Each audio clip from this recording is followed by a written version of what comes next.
এখানে এমটিএসে আসা কিছু বিগত বছরের প্রশ্ন যেইগুলি তোমাদের 20 বার, 18 বার, 16 বার রিপিট হয়েছে। এমটিএসের প্রশ্ন যেখানে ইডিয়াম রয়েছে, তোমরা প্রথম ইডিয়াম দেখতে পাচ্ছ বিট অ্যাবাউট অথবা around the Bush.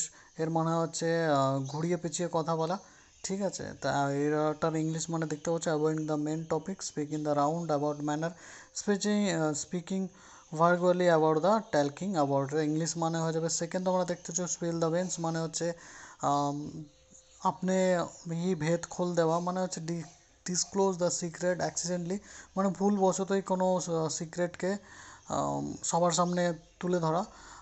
Third question দেখতে পাচ্ছ cost and arm and leg, মানে very expensive a large amount of money, মানে বহুত মেহঙ্গা পড়না, মানে লার্জ অ্যামাউন্ট মানে মনে হচ্ছে খুব দামি একটা বস্তু, তাকে বলা হয় cost and arm and leg. তো এই ধরনের ভিডিও দেখার জন্য অবশ্যই তোমরা কমেন্ট করে জানাতে পারো যে এই ধরনের ভিডিও তোমাদের লাগবে কিনা, তাহলে কিন্তু আমি এই দেখে রিপিটেড